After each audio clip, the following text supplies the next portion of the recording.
Welcome back.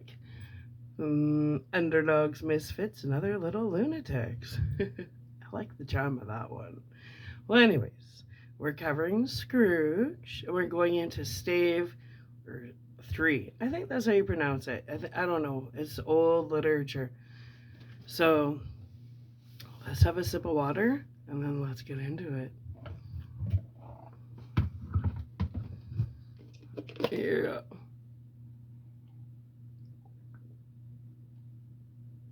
All right. You want to come closer? Well, hello. Okay.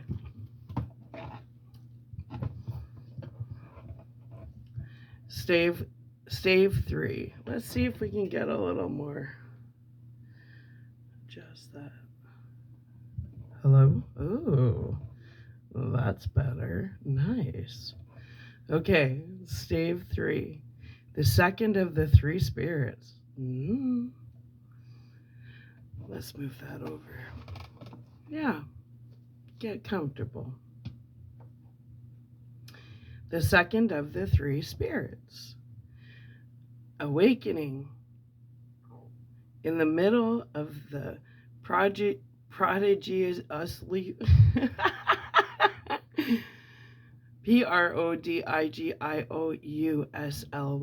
There's just some words I can't pronounce.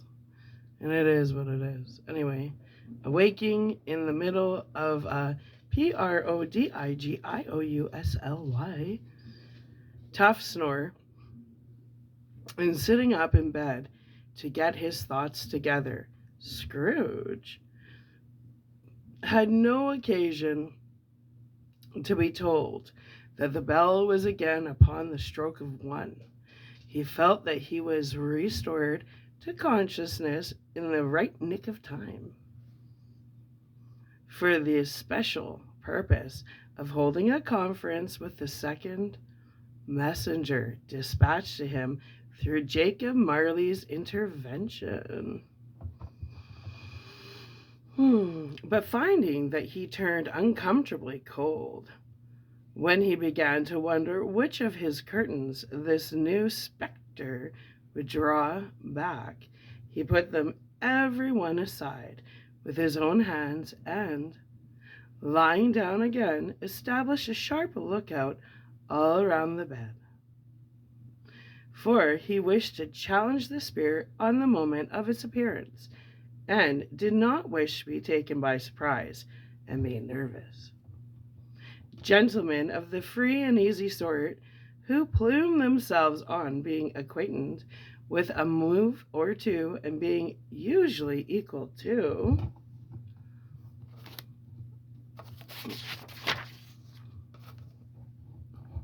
the time of day, express the wide range of their capacity for adventure by observing that they are good for anything from pitch and toss to manslaughter, between which opposite extremes, no doubt, there lies a tolerably wide and comprehensive range of subjects.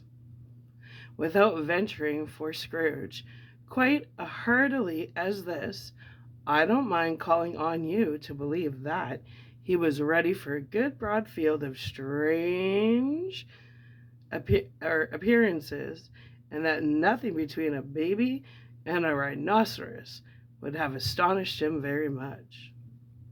Now, being prepared for almost anything, he was not by any means prepared for nothing. And consequently, when the bell struck 1 and no shape appeared, he was taken with a violent fit of trembling. 5 minutes, 10 minutes, a quarter of an hour went by, yet nothing came. All this time he lay upon his bed, the very core and center of a blaze of ruddy light, which streamed upon it when the clock proclaimed the hour, and which, being only light, was more alarming than a dozen ghosts, and as he was powerless to make out what it meant, or would be at, and was sometimes apprehensive that he might be at that very moment An interesting case of spontaneous combustion without having the consolation of knowing it. At last, however, he began to think as you or I would have thought at first, for it is always the person not in the predicament who knows what ought to have been done in it, and would unquestionably have done it too. At last, I say, he began to think that the source and secret of this ghostly light might be in the adjoining room, from whence, on further tracing it, it seemed to shine. The idea had taken full possession of his mind. He got up softly and shuffled in his slippers to the door. The moment Scrooge's hand was on the lock, a strange voice called him by his name and bade him enter. He obeyed.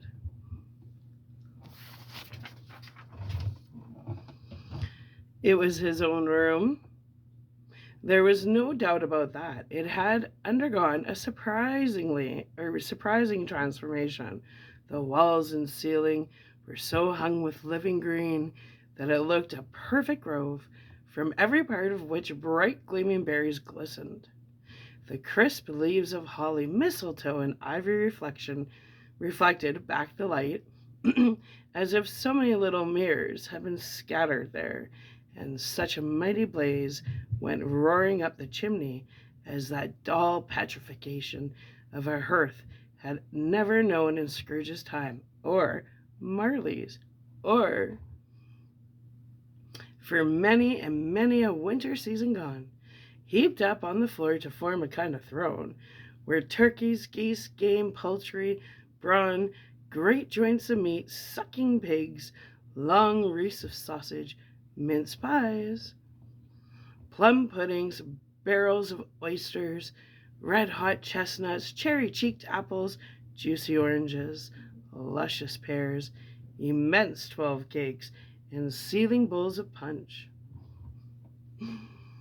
This is fun to read. That made the chamber dim with their delicious steam. In easy state upon the couch there sat a jolly giant, glorious to see, who bore a glowing torch, in shape not unlike Plenty's horn, and held it up, high up, to shed its light on Scrooge as he came peeping round the door. "Come in," explained the ghost. "Come in and know me better, man." Scrooge entered timidly and hung his head before the spirit. He was not the dogged Scrooge he had been, and though the spirit's eyes were clear and kind, he did not like to meet them. "I am the ghost of Christmas present," said the spirit. "Look upon me." Scrooge reverently did so. It was clothed in one simple, deep green robe, or mantle, bordered with white fur. This garment hung so loosely on the figure that its capacious breast was bare, and as if disdaining to be warded or concealed by any artifice. Its feet, observable beneath the ample folds of the garment, were also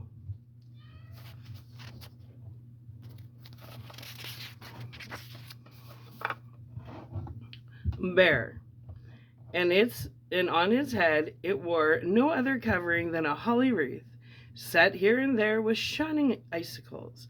Its dark brown curls were long and free as its genial face, its sparkling eyes, its open hand, its cherry voice, its unconstrained demeanor, and its joyful air, girded round its middle as an antique scabbard. But no sword was in it, and the ancient sheath was eaten up with rust. "You have never seen the like of me before," exclaimed the spirit. "Never?" Scrooge made answer to it. "Have never walked forth with the younger members of my family, meaning, for I am very young. My elder brothers born in these later years," pursued the phantom.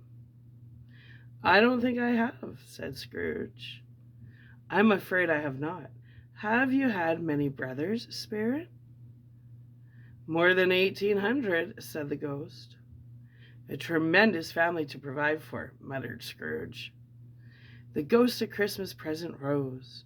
Spirit, said Scrooge submissively, conduct me where you will. I went forth last night on compulsion, and I learned a lesson which is working now.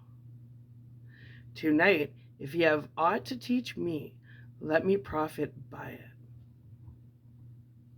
Touch my robe. Scrooge did as he was told and held it fast. Holly, mistletoe of red berries, ivy, turkeys, geese, game, poultry, brawn, meat pigs, sausages, oysters, pies, puddings, fruit, and punch all vanished instantly. So did the room, the fire, the ruddy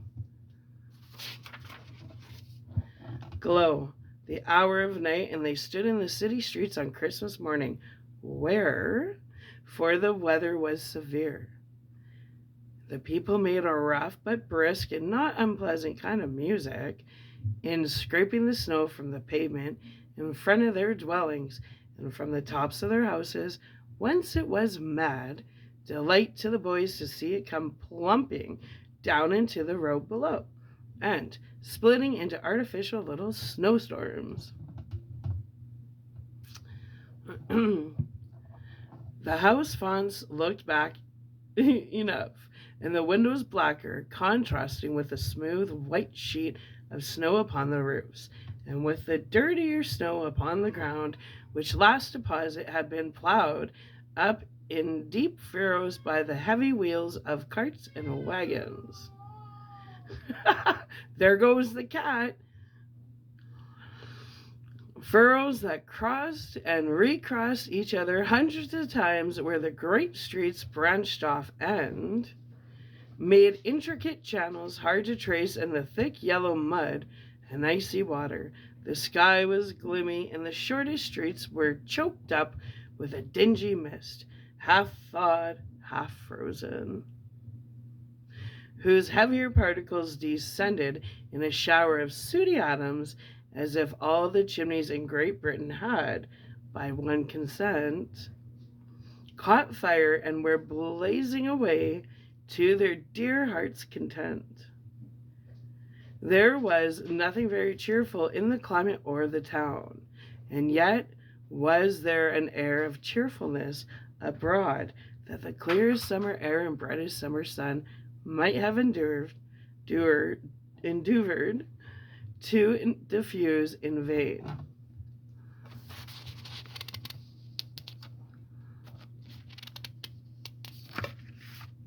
Uno momento.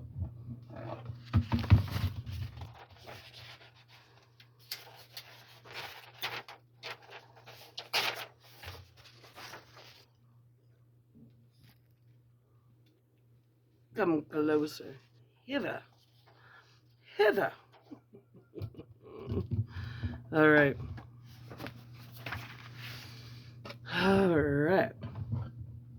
There was nothing very cheerful in the climate, for the people who were shoveling away on the housetops were jovial and full of glee, calling out to one another from the parapets, and now and then exchanging a facetious snowball, better-natured missile, far than many a wordy jest, laughing heartily, if it went right, and not less heartily if it went wrong.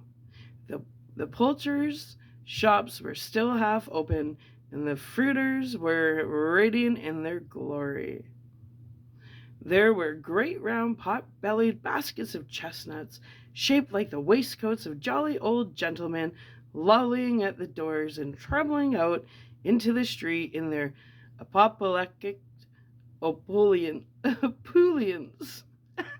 APOPLECTIC space OPULENCE. Well, there was ruddy, brown-faced, broad-girt Spanish onions, shining in the fatness of their growth like Spanish friars, and winking from their shelves in wanton slyness at the girls as they went by and glanced demurely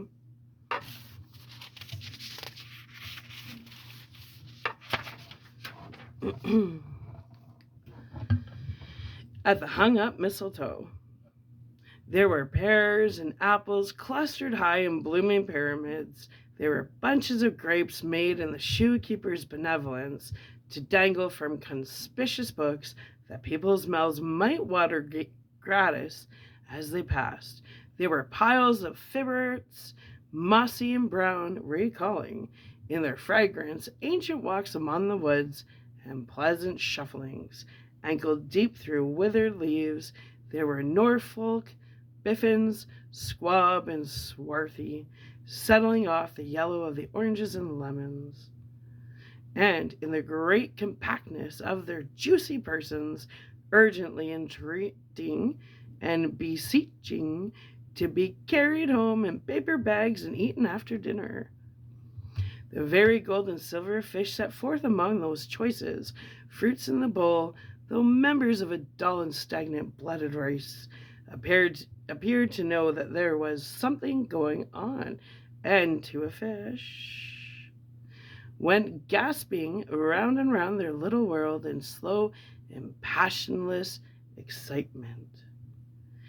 The grocers, oh, the grocers, nearly closed, with perhaps 2 shutters down or 1, but through those gaps, such glimpses.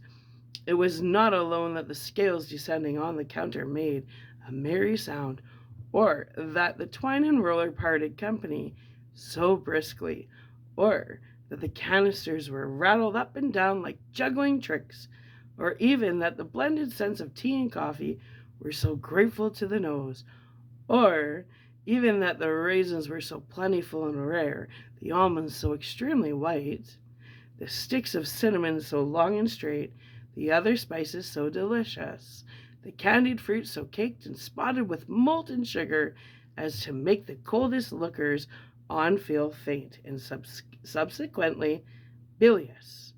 Nor was it that the figs were moist and plumpy, or that the French plums blushed in modest tartness from their high decorated boxes, or that everything was good to eat and in its Christmas dress. But the customers were all so hurried and so eager in the hopeful promise of the day that they tumbled up against each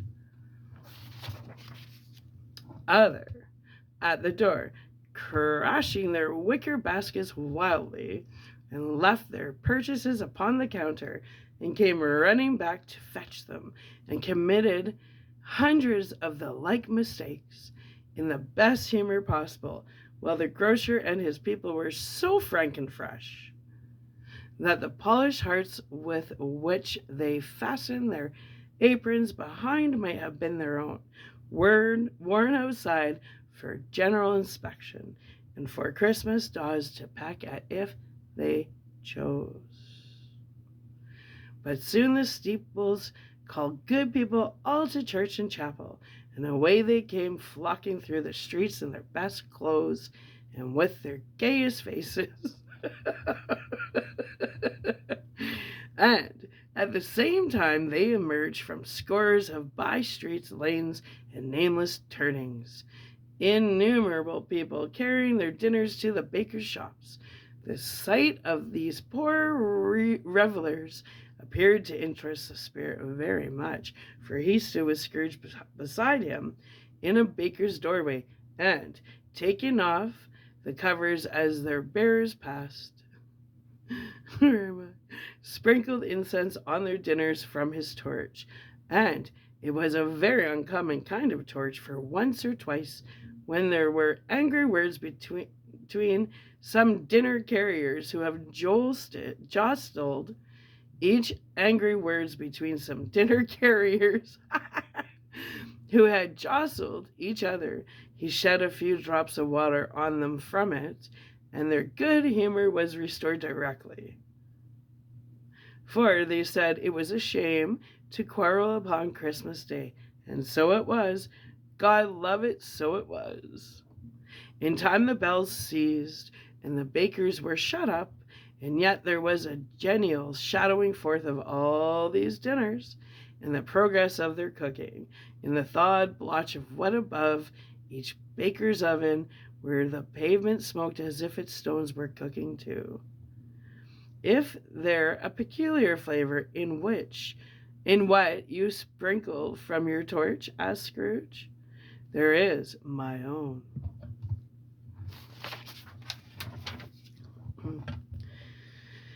Would it apply to any kind of dinner on this day? Asked Scrooge.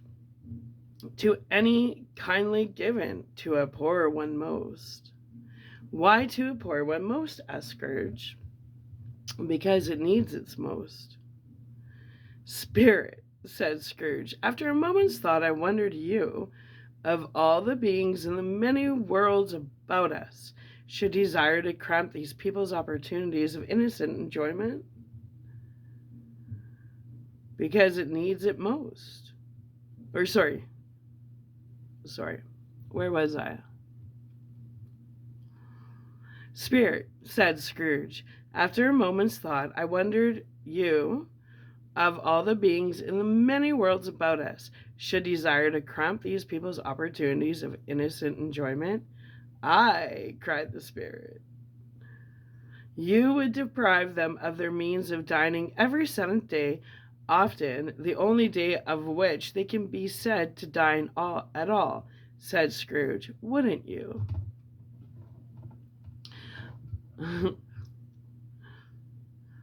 Aye, cried the Spirit.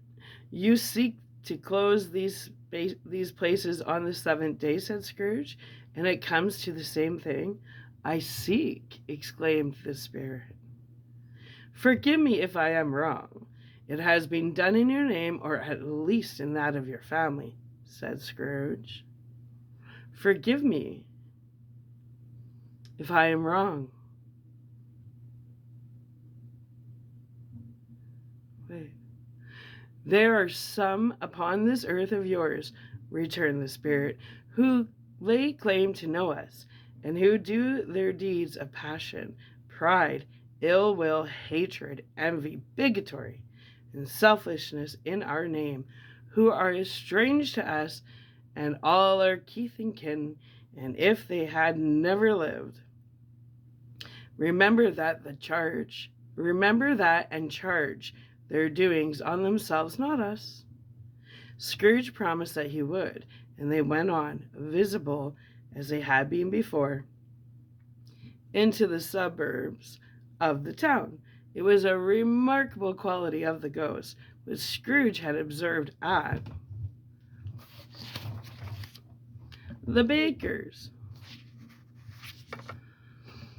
And notwithstanding his gigantic size, he could accommodate himself to any place with ease, and that he stood beneath a low roof quite as gracefully and like a supernatural creature as it was possible he could have done in any lofty hall. And perhaps it was the pleasure the good Spirit had in showing off this power of his, or else it was his own kind, generous, hearty nature and his sympathy with all poor men that led him straight to Scrooge's clerks. For there he went and took Scrooge with him, holding his robe, and on the threshold of the door the Spirit smiled and stood and stopped to bless Bob Cratchit's dwelling with the sprinklings of his torch. Think of that. Bob had but 15 bob a week himself. He pocketed on Saturdays but 15 copies of his Christian name. And yet the ghost of Christmas present blessed his 4-roomed house. Then up rose Mrs. Cratchit, Cratchit's wife, dressed out but poorly in a twice-turned gown, but braven ribbons which are cheap and make a goodly show for 6pence. And she laid the cloth, assisted by Belinda Cratchit, second of her daughters, also braven ribbons, while Master Peter Cratchit plunged a fork into the saucepan of potatoes, and getting the corners of his monstrous shirt collar, Bob's private property, confirmed upon his son and heir in honor of the day, into his mouth, rejoiced to find himself so gallantly attired, and yearned to show his linen in the fashionable parks. And now 2 smaller Cratchits, boy and girl, came tearing in, screaming, that outside the baker's They had smelt the goose and known it for their own, and, basking in luxurious thoughts of sage and onion, these young Cratchits danced about the table and exalted Master Peter Cratchit to the skies, while he, not proud, although his collars nearly choked him, blew the fire until the slow potatoes, bubbling up, knocked loudly at the saucepan lid to be let out and peeled.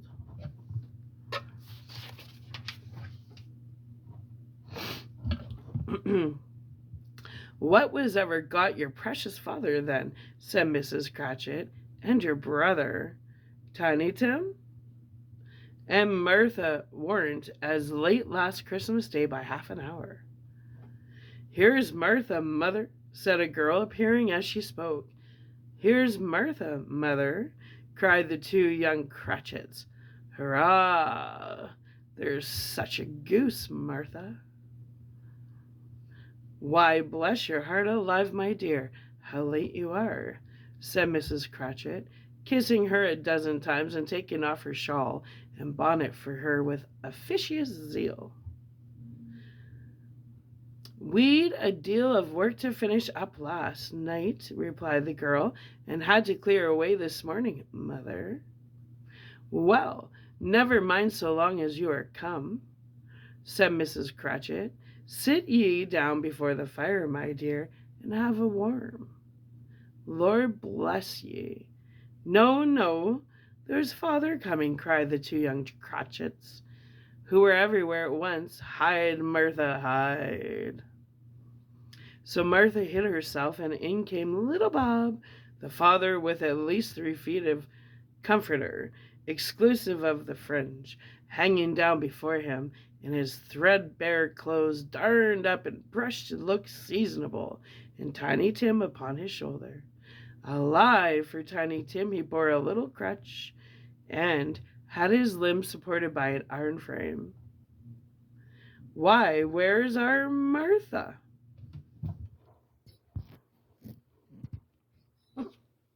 There.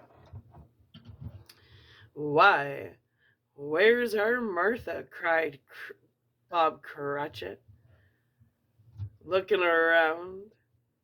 "Not coming," said Mrs. Cratchit. "Not coming," said Bob, with a sudden declension in his high spirits, for he had been Tim's blood horse all the way from church, and had come home rampant. "Not coming upon Christmas Day." Martha didn't like to see him disappointed, if it were only in joke, so she came out prematurely from behind the closet door and ran into his arms, while the two young Cratchits hustled Tiny Tim and bore him off into the wash-house, that he might hear the pudding singing in the copper. "And how did little Tim behave?" asked Mrs. Cratchit, when she had rallied Bob on his credulity, and Bob had hugged his daughter to his heart's content. "As good as gold," said Bob, "and better. Somehow he gets thoughtful, sitting by himself so much, and thinks the strangest things you've ever heard. He told me, coming home, that he hoped the people saw him in the church, because he was a cripple, and it might be pleasant to them to remember upon Christmas Day who made lame beggars walk and blind men see." Bob's voice was tremulous when he told them this, and trembled more when he said that Tiny Tim was growing strong and hearty. His active little crutch was heard upon the floor, and back came Tiny Tim before another word was spoken, escorted by his brother and sister to his stool beside the fire, and while Bob, turning up his cuffs, as if, poor fellow, they were capable of being made more shabby, compounded some hot mixture in a jug with gin and lemons, and stirred it round and round, and put it on the hob to simmer. Master Peter and the two ubiquitous Ubiquitous young Cratchits went to fetch the goose, with which they soon returned in high procession.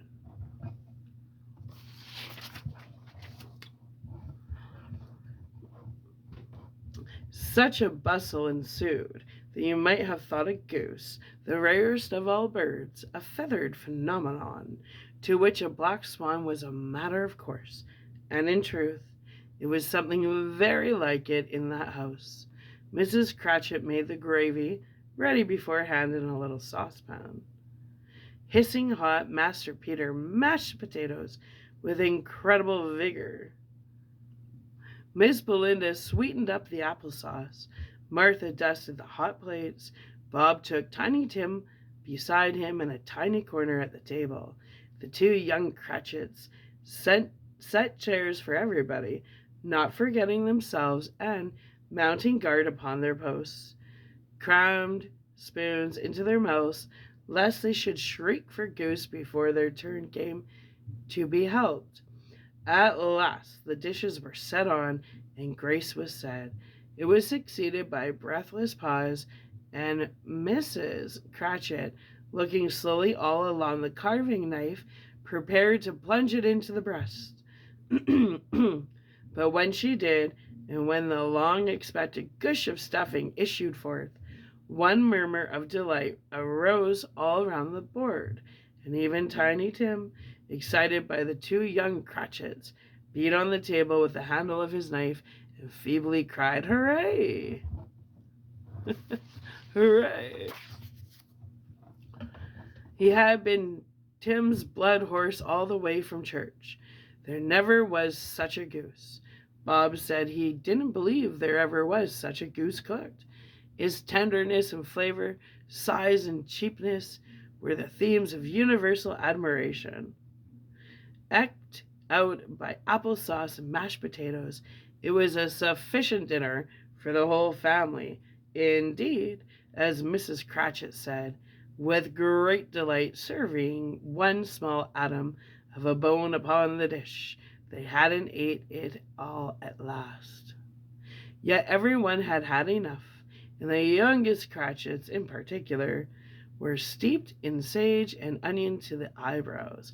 But now, the plates being changed by Mrs. Belinda, Mrs. Cratchit left the room alone, too nervous to bear witnesses, to take the pudding up and bring it in.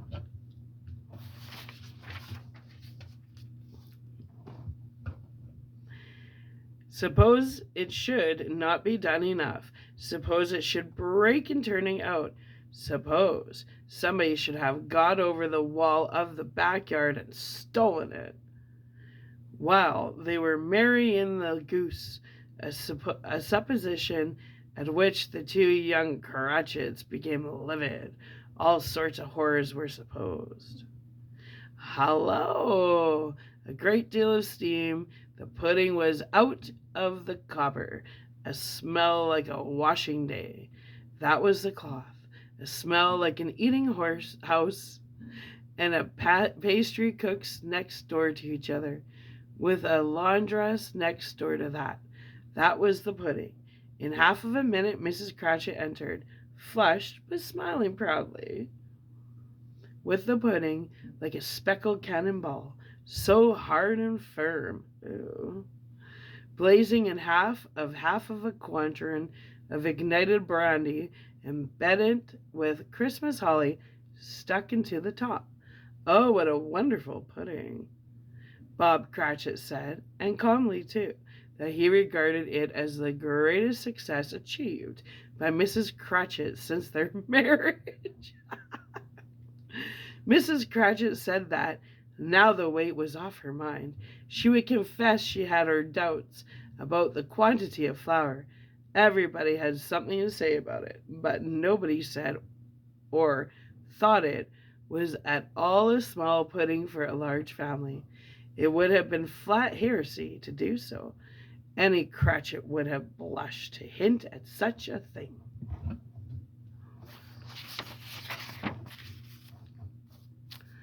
With the pudding. At last the dinner was all done. The cloth was cleared, the hearth swept, and the fire made up. the compound in the jug being tasted and considered perfect. Apples and oranges were put upon the table, and a shovel full of chestnuts on the fire. Then all the Cratchit family drew round the hearth in what Bob Cratchit called a circle, meaning half a one, and at Bob Cratchit's elbow stood the family display of glass, 2 tumblers and a custard cup without a handle. These held the hot stuff from the jug, however, as well as golden goblets would have done, and Bob served it out with beaming looks, while the chestnuts on the fire sputtered and cracked noisily. Then Bob proposed, "A Merry Christmas to us all, my dears, God bless us," which all the family re-echoed.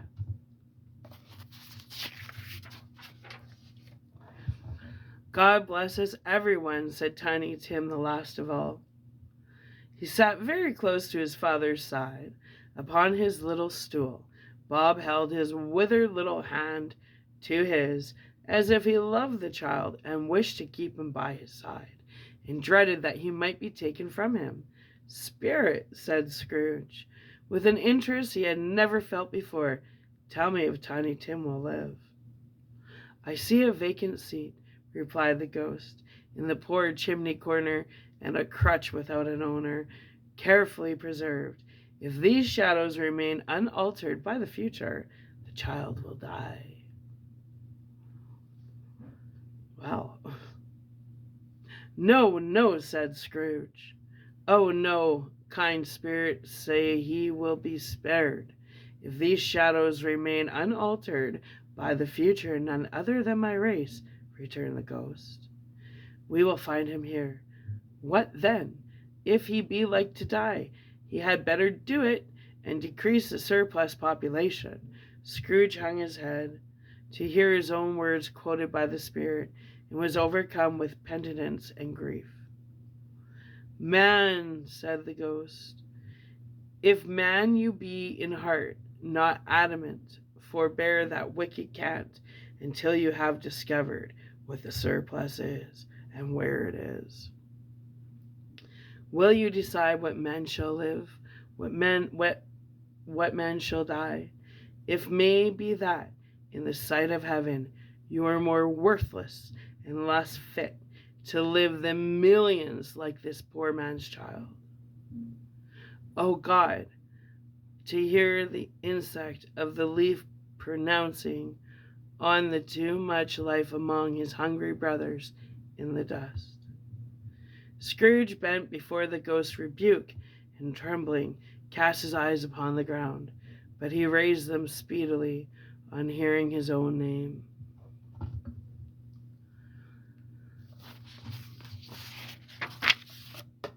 "My Scrooge," said Bob, "I'll give you Mr. Scrooge." "The founder of the feast, the founder of the feast indeed," cried Mrs. Cratchit, reddening. "I wish I had him here. I'd give him a piece of my mind to feast upon, and I hope he'd have a good appetite for it." "My dear," said Bob, "the children, Christmas Day." "It should be Christmas Day, I am sure," she said, "on which one drinks the health of such an odious, stingy, hard, unfeeling man as Mr. Scrooge. You know he is, Robert. Nobody knows it better than you do, poor fellow." "My dear," was Bob's mild answer, "Christmas Day." "I'll drink his health for your sake, and the day's," said Mrs. Cratchit, "not for his. Long life to him, a Merry Christmas and a Happy New Year. He'll be very merry and very happy, I have no doubt." The children drank the toast after her. It was the first of their proceedings, which he had no heartiness in it. Tiny Tim drank it last of all, but he didn't care 2 pence for it. Scrooge was the ogre of the family. The mention of his name cast a dark shadow on the party, which was not dispelled for full 5 minutes. After it had passed away, they were 10 times merrier than before. from the mere relief of Scrooge, the baleful being done with. Bob Cratchit told them how he had a situation in his eye for Master Peter, which would bring in, if obtained, full 5 and 6 pence weekly. The two young Cratchits laughed tremendously at the idea of Peter's being a man of business, and Peter himself looked thoughtfully at the fire from between his collars, as if he were deliberating what particular investments he should favor when he came into the receipt of that bewildering income. Martha, who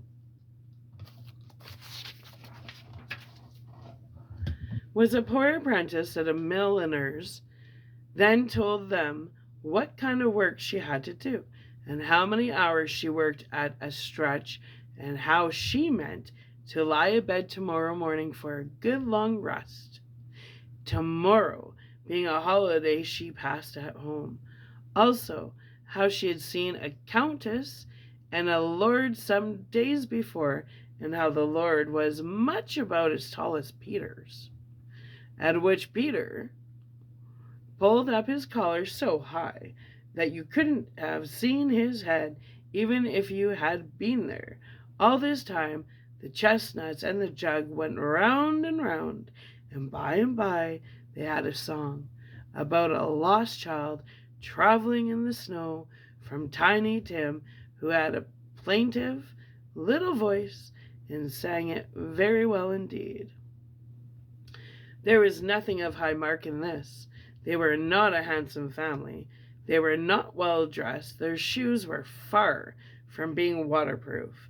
Their clothes were scanty, and Peter might have known, and very likely did, the inside of a pawnbroker's. But they were happy, grateful, pleased with one another, and contented with the time. And when they faded and looked happier, yet in the bright sprinklings of the Spirit's torch at parting, Scrooge had his eye upon them, and especially on Tiny Tim, until the last. By this time it was getting dark, and snowing pretty heavily, and as Scrooge and the Spirit went along the streets, the brightness of the roaring fires in kitchens, parlors, and all sorts of rooms was wonderful. Here the flickering of the blaze showed preparations for a cozy dinner, with hot plates baking through and through before the fire, and deep red curtains ready to be drawn to shut out cold and darkness. There all the children of the house were running out into the snow to meet their married sisters, brothers, cousins, uncles, aunts, and be the first to greet them. Here again were shadows on the window blinds of guests assembling, and there a group of handsome girls, all hooded and fur-booted, and all chattering at once, tripped lightly off to some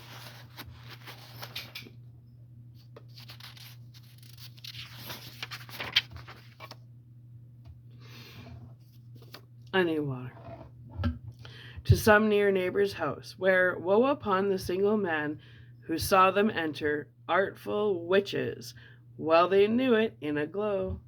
Water break.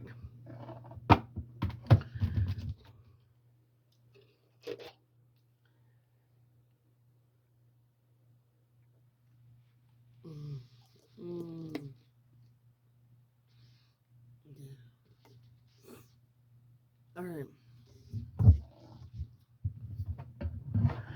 Let's go. But if you had judged from the numbers of people on their way to friendly gatherings, you might have thought that no one was at home to give them welcome when they got there, instead of every house expecting company and piling up its fires half chimney high.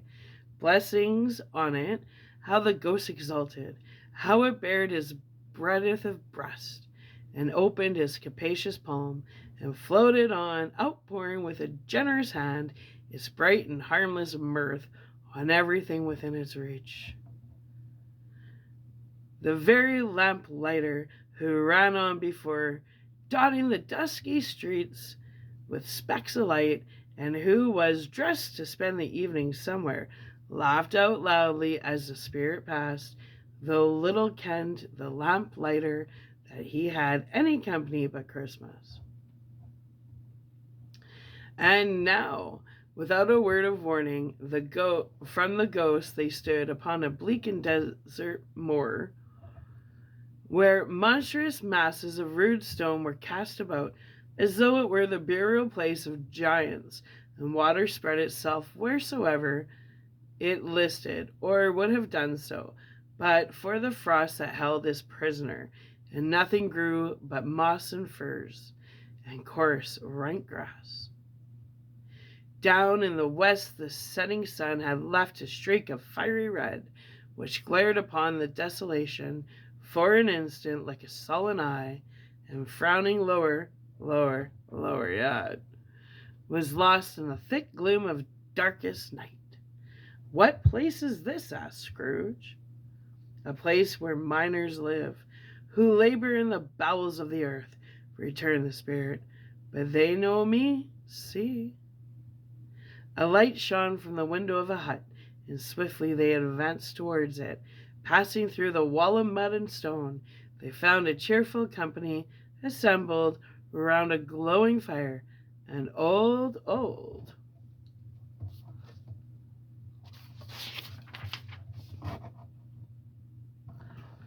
man and woman, with their children and their children's children, and another generation beyond that, all decked out gaily in their holiday attire. The old man, in a voice that seldom rose above the howling of the wind upon the barren waste, was singing them a Christmas song. It had been a very old song when he was a boy, and from time to time they all joined in the chorus. So surely as they raised their voices, the old man got quite blithe and loud, and so surely as they stopped, his vigor sank again. The spirit did not tarry here, but bade Scrooge hold his robe, and passing on above the moor, sped whither? Not to see. To Scrooge's horror, looking back, he saw the last of the land, a frightful range of rocks behind them, and his ears were deafened by the thundering of water as it roared and rolled and raged among the dreadful caverns it had worn and fiercely tried to undermine the earth. Built upon a dismal reef of sunken rocks, some league or so from shore, on which the waters chafed and dashed the wild year through, there stood a solitary lighthouse.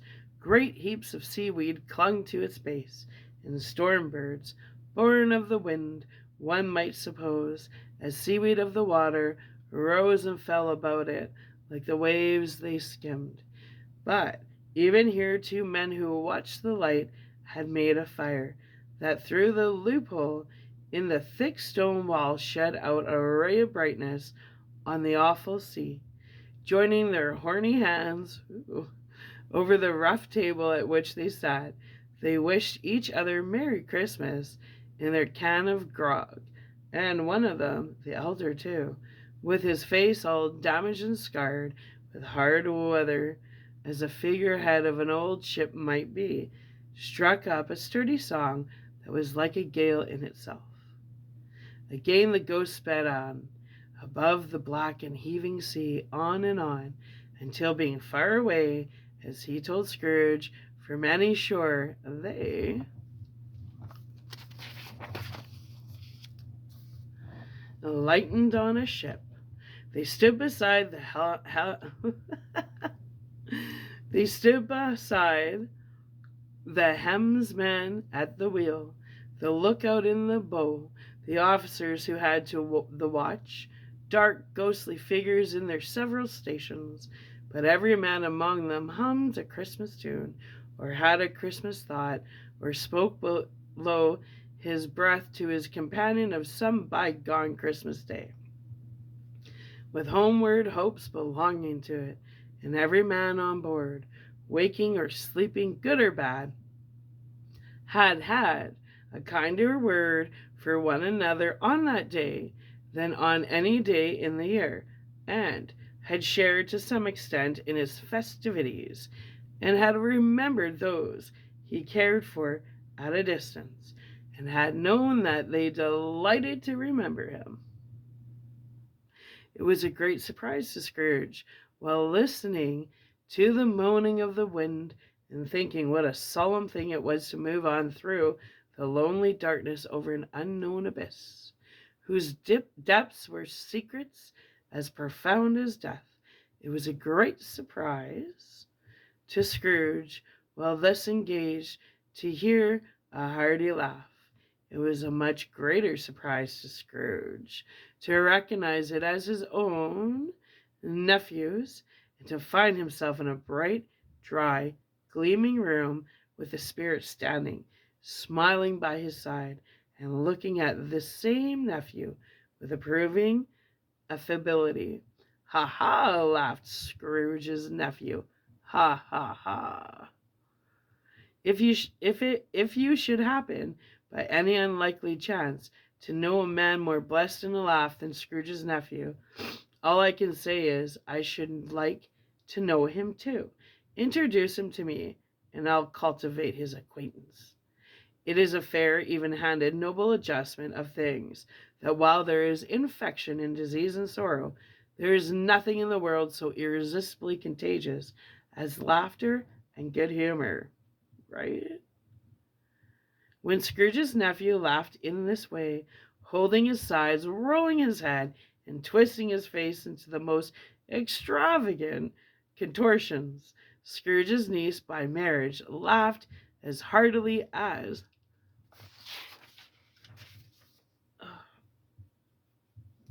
itchy nose, man. He and their assembled friends, being not a bit behindhand, roared out lustily, "Ha, ha, ha, ha, ha!"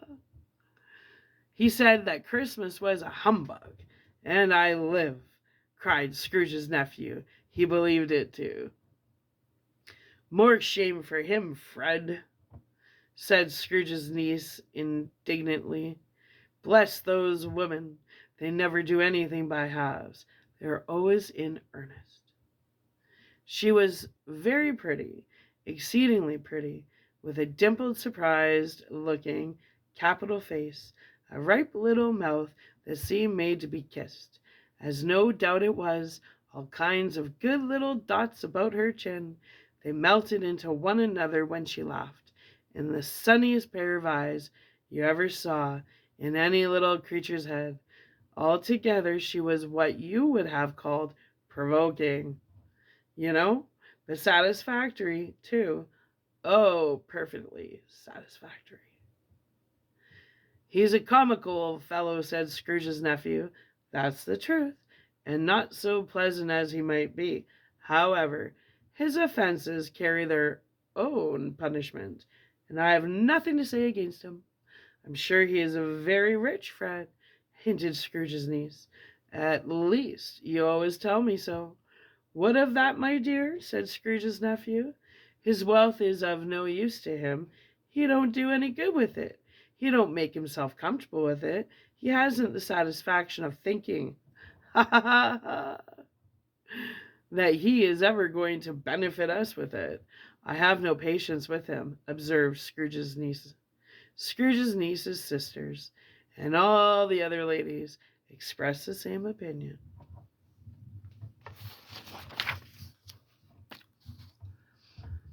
"Oh, I have," said Scrooge's nephew. "I am sorry for him. I couldn't be angry with him if I tried. Who suffers by all his whims?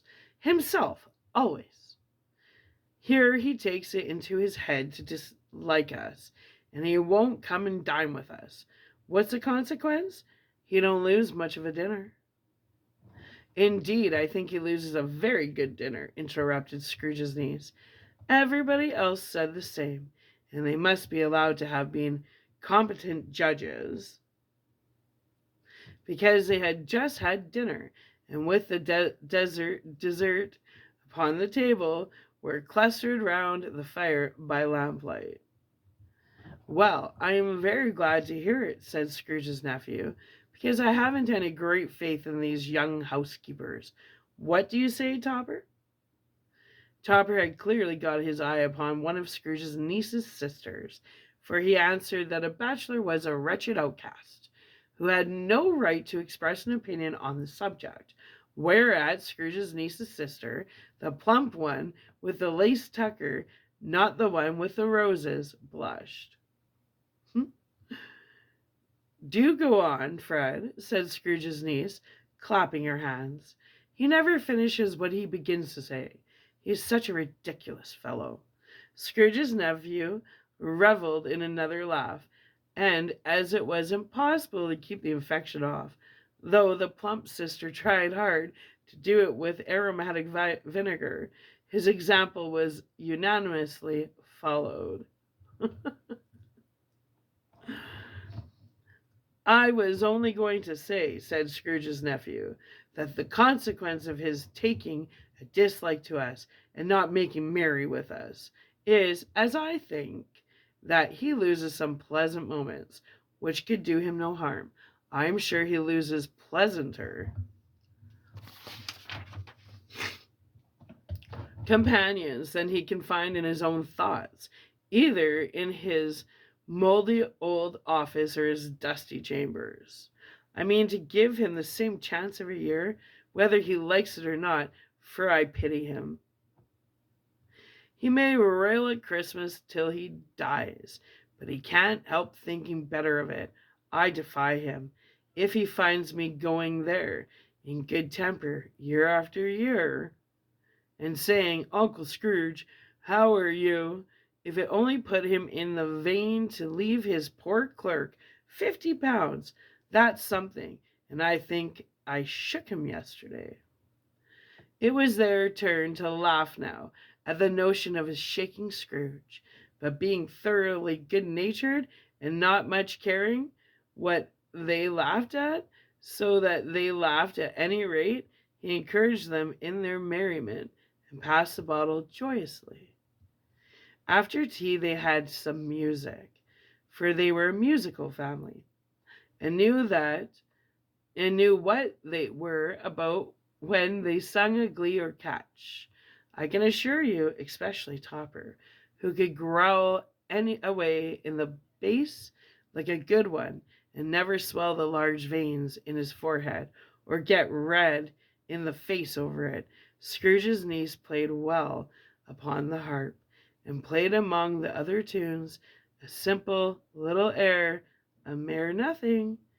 You might learn to whistle it in 2 minutes, which had been familiar to the child who fetched Scrooge from the boarding school, as he had been reminded by the ghost of Christmas past. When this strain of music sounded, all the things the ghost had shown him came upon his mind. He softened more and more, and thought that if he could have listened to it often years ago, he might have cultivated the kindnesses of life for his own happiness with his own hands, without resorting to the sexton's spade that buried Jacob Marley.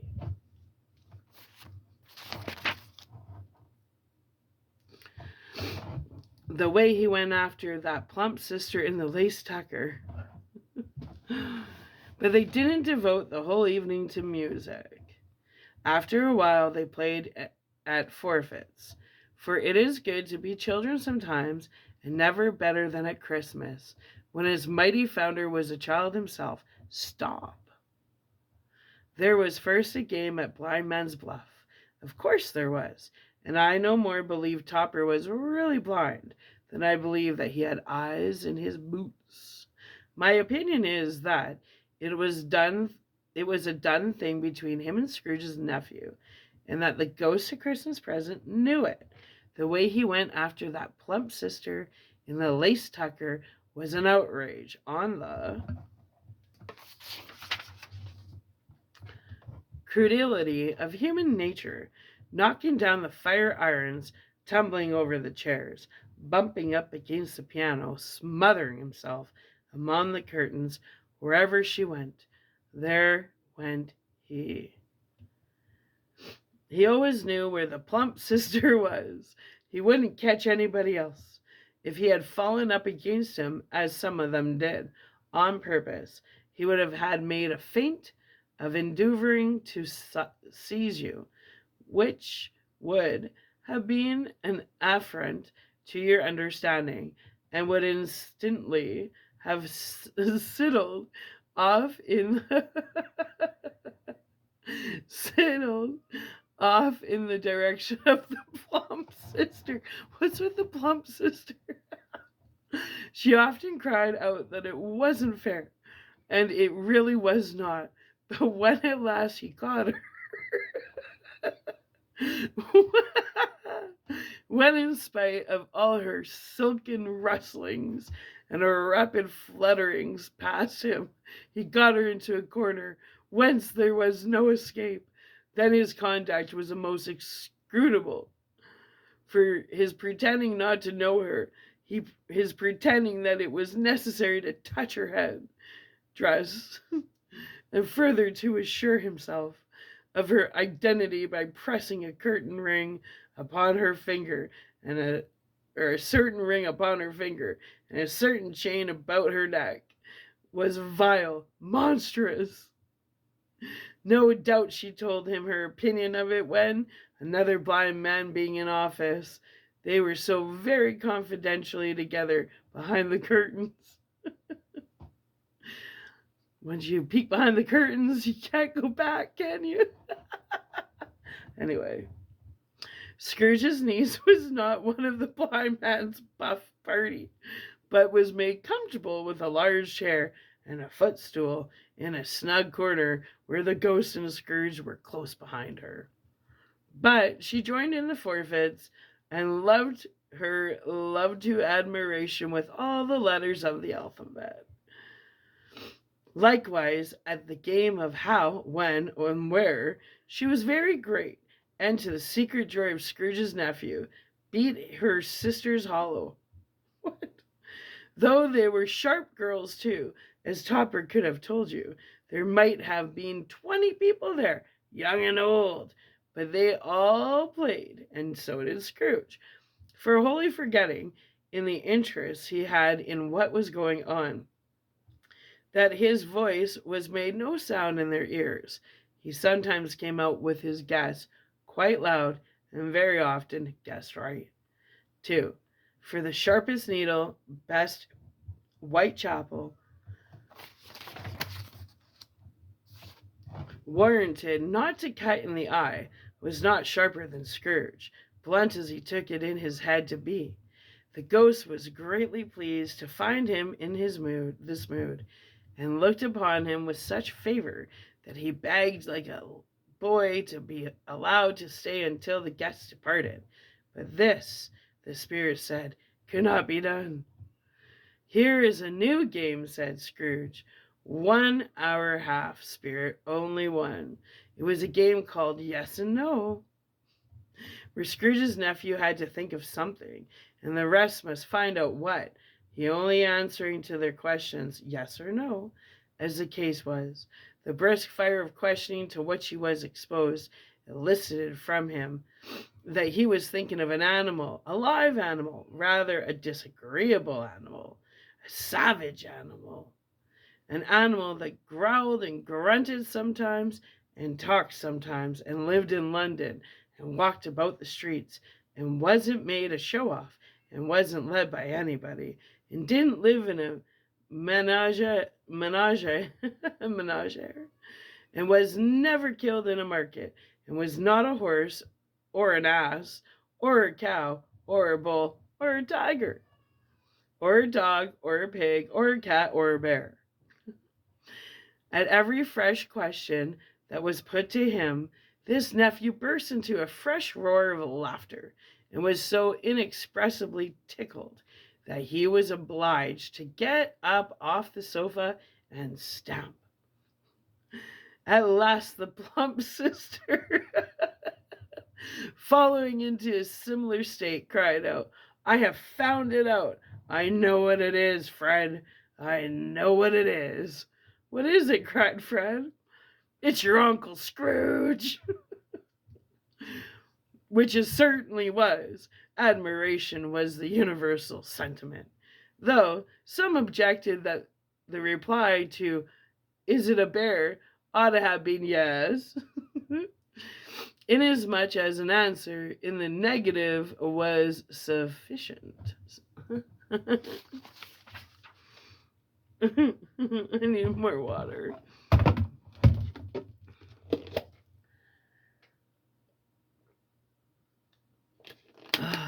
Okay.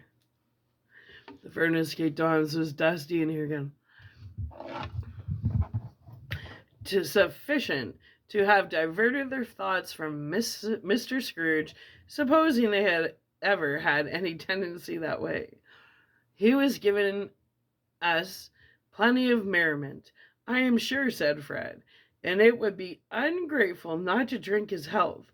Here is a glass of mulled wine ready to our hand at the moment, and I say, Uncle Scrooge. Well, Uncle Scrooge then cried, a Merry Christmas and a Happy New Year to the old man, whatever he is, said Scrooge's nephew. He wouldn't take it from me, but may he have it. Nevertheless, Uncle Scrooge. Uncle Scrooge had imperceptibly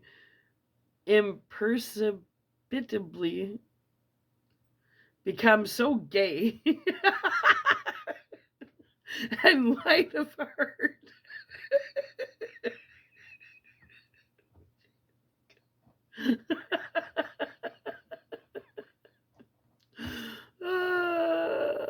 Uncle Scrooge.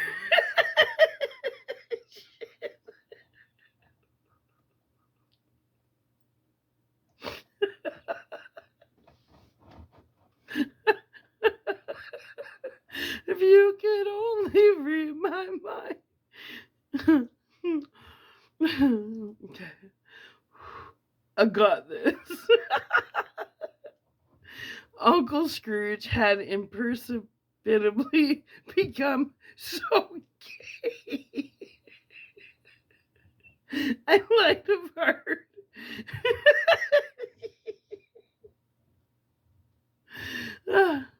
That he would have pledged the unconscious company in return and thanked them in an inaudible speech if the ghost had given him time.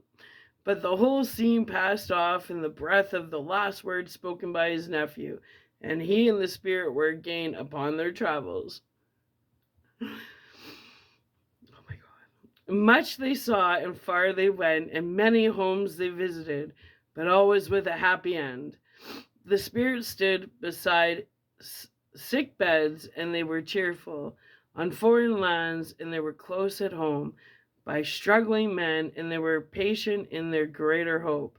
By poverty, and it was rich. In almshouse, hospital, and gaol. In misery's every refuge.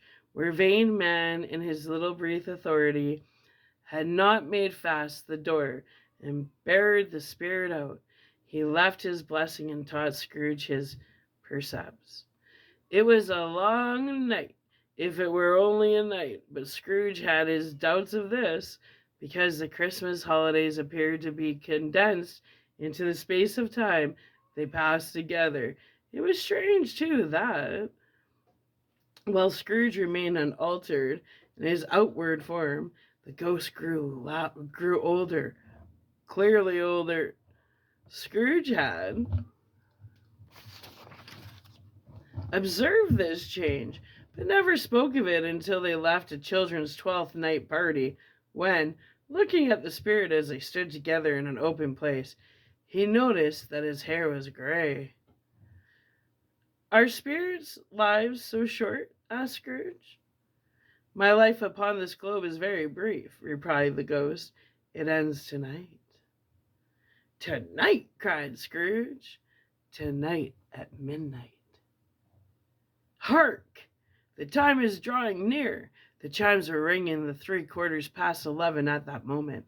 Forgive me if I am not justified in what I ask, said Scrooge, looking intently at the spirit's robe, but I see something strange, and not belonging to yourself.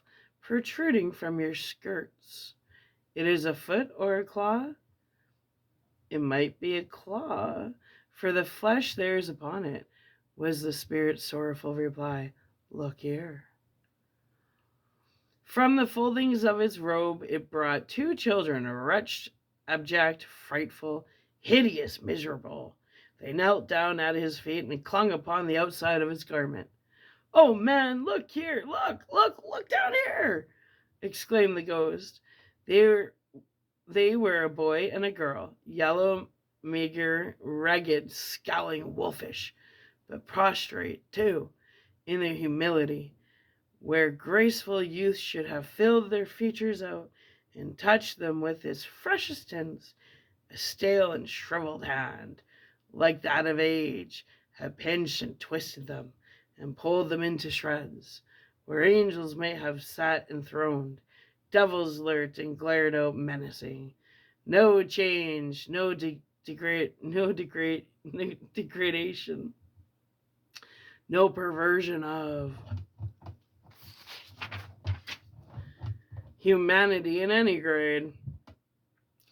Through all the mysteries of wonderful creation has monsters half so horrible and dread. Scrooge started back, appalled. Having them shown to him in this way, he tried to say they were fine children, but the words choked themselves, rather than be parties to a lie of such enormous magnitude. Spirit! Are they yours? Scrooge could say no more. They are man's, said the spirit, looking down upon them, and they cling to me, appealing from their feathers. This boy is ignorance. This girl is want. Beware of them both, and all of their degree, but most of all beware this boy, for on his brow I see that written which is doom, unless the writing be erased. Deny it, cried the spirit, stretching out his hand towards the city. Slander those who tell it ye. Admit it for your factish purpose, or fictitious purposes, and make it worse, and bide the end. Have they no refuge or resource? Cried Scrooge. Are there no prisons?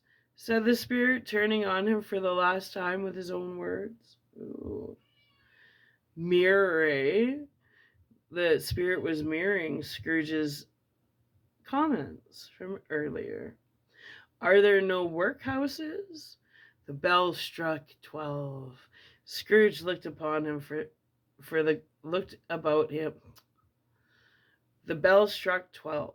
Scrooge looked about him for the ghost and saw it not. As the last stroke ceased to vibrate, he remembered the prediction of old Jacob Marley, and lifting up his eyes, beheld a solemn phantom, draped and hooded, coming like a man along the ground towards him. All right, we're going to upload this. When we come back, we're getting into Stave 4, the last of the spirits. Ooh, okay. I'm going to have a coffee break, and then we're going to come back and nail this out. So, my little underdogs, misfits, and other little lunatics, I hope you're enjoying Scrooge, maybe learning a lesson or two. I think so. Anyway, if you're sleeping, I hope you're having the sweetest of dreams. If not, thanks for giving me your time and hanging out with me. Anyway, love you. Bye.